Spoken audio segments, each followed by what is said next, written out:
Hello, everyone. Welcome to Real Issues, where we talk about marriage, relationships, and godly parenting. My name is Ade-Oyinleye.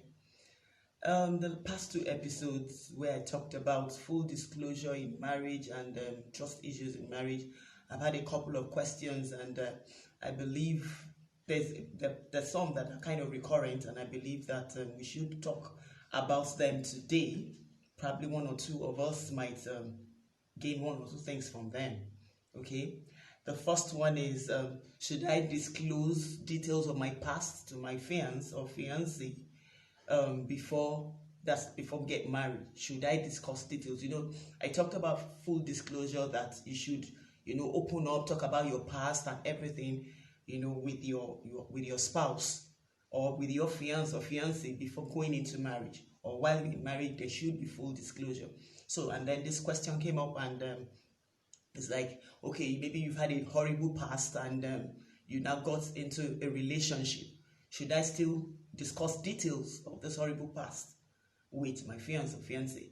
Now, the answer simply is, if there are things that in the long run it will eventually affect your marriage, it's better you talk about them at the very beginning.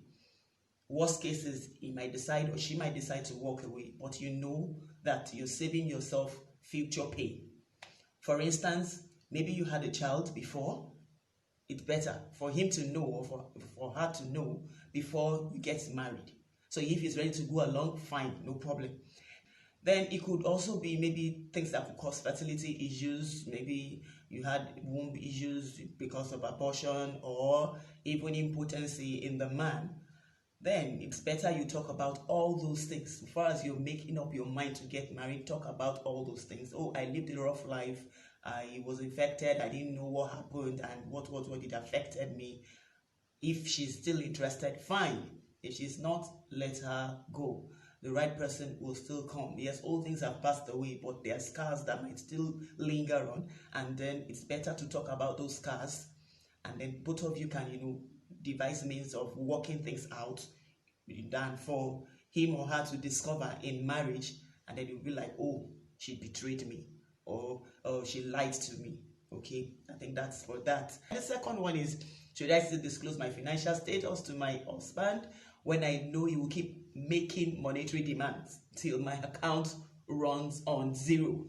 Wow, that's a serious one. And I think the first thing you should ask yourself is, why is he fond of doing that? Why? I can give you a couple of reasons, but you just have to know his why, his own reason.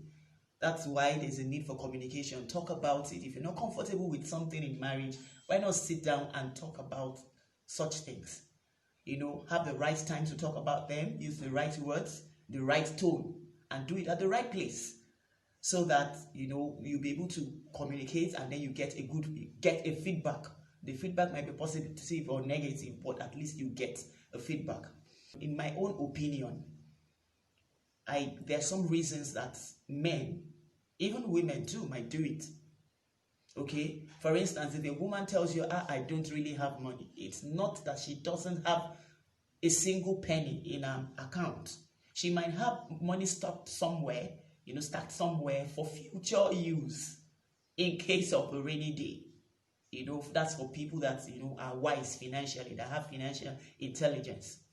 And so because of that, you make the assumption that if she has this, that means she still has more. So it's better for me to keep collecting. So probably the man is not even doing it on purpose. It just believes that you still have.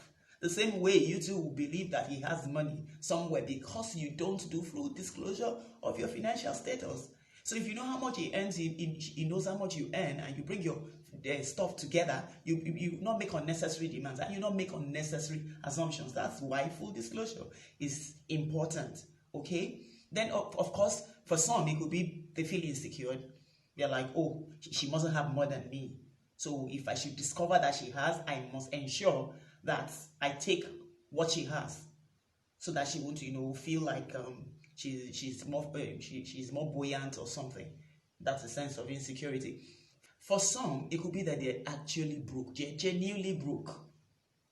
Why should you have a reason to doubt if it's broke or not? You should be able to know when your partner is broke. Don't just make assumptions. All this boils down to the fact that we make unnecessary assumptions in marriage, and those assumptions are not of help. They're not beneficial to the relationship. They're not beneficial to the marriage. So why don't we just dump these assumptions and come out on a clean slate and talk to one another, encourage, open communication in your home, with an open mind that you want to know the truth, and the truth, of course, that you know will set you free. It will keep you from making unnecessary assumptions or giving yourself unnecessary headache about things that are not really there. I believe we'll be able to talk about this today. If you have more questions, please kindly send them in, and we'll tackle them together, okay? And then if you have other reasons, please don't forget to drop them in the comment section. Thank you for watching. I remain yours, Ade-Oyinleye. See you next time. God bless you. Bye.